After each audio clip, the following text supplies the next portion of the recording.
Or we could talk about the first battery-free Game Boy. Yeah, what the heck is this? Dutch. Well, let me tell you. Or do you want to go? Why don't you tell me about it, Luke? I have no idea what it is. Well, it's not an actual Game Boy. It is. It is? Why don't you read the points, Luke? Okay. Dutch computer scientist at Delft University of Technology. Oh, giving me all the crazy names. Jasper de Winkel revealed that's an awesome name. Yes, you're de Winkel. Revealed the world's first battery-free Game Boy dubbed Engage.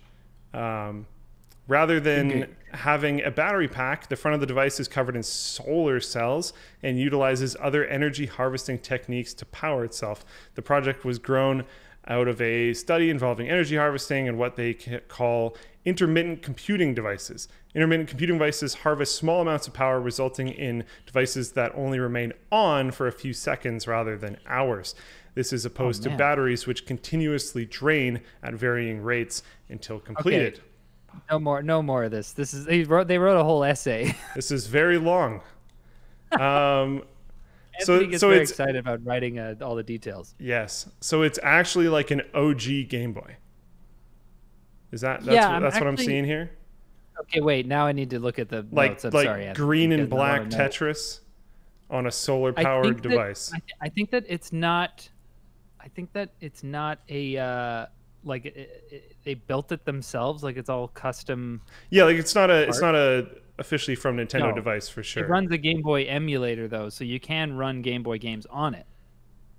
And I don't know if you got to this part yet, but like it stays on by having these solar panels that provide power, but it also gets power from button presses. Oh, interesting. And if you don't press any buttons for like 10 seconds, it'll just shut off. It also doesn't generate sound. Oh, I didn't see that. Because sound would take too much power. And you know what's funny is like all the framing for this that I saw in the articles are like, oh, they're laying the groundwork for a future, the future devices of not battery powered mobile gaming devices, and I'm like, what? Like this thing can barely stay on, and it's running like the simplest 2D games. The screen is super small. Yeah, it's very small. It doesn't have sound. Presently, Engage is capable of gameplay for up to 10 seconds at a time by harvesting energy from the solar panels. Yeah, it's definitely it's a very cool like hackery project. I very much appreciate it for that. I don't know if it's paving the way of the future, but it's a really cool, like having one of these would be kind of neat. Yeah, I think it's cool that these guys made this. But Anthony made a note at the bottom and said, imagine if we could harvest energy from keystrokes and other button presses on a larger scale. Because right now all that power is going to waste. That's interesting. Like I wonder if it would be able to make any sort of difference at all. Like what if your laptop could like get some power from like your typing? You have a 3090 and you have this mechanical keyboard, and each key press just takes like 2 pounds of force, so that you can like try to generate any amount of like actually impactful power. He's like, my fingers I need to turn left. It would be a good thing for self-control, you know, like that cuts your 6-hour gaming in half, the 6-hour gaming sessions in half. You know? Everyone's gonna have these like super jacked like hand and wrist muscles, pressing down these like super heavy keys. Because you'd have to like you'd have like, to add. I see you're a gamer.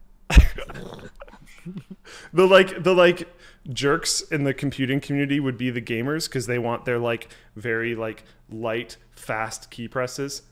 And everyone else has to have these like super jacked up keys so that they can, because it has to have some amount of resistance to like actually generate a decent amount of power. Yeah. So we're like generative typing. Yeah, we're like reversing the technological path that key switches have gone down over like quite a while. Gosh. Well, actually, buckling spring to typists would be more jacked than gamers, because gamers are just using the WASD or whatever. Gamers would have like really set up these fingers and the muscles that connect to them, and like nothing else. Or I guess what do you call it? MOBA players would maybe have more fingers. Oh, there you go. There you go. Fantastic. But it would just be left hand. They'd be asymmetrical. Now you just need a mouse that has like really intense switches in it too.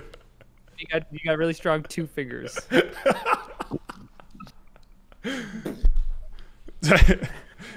Just like your first day rock climbing, you're just amazing, and everyone's like, "What's going on?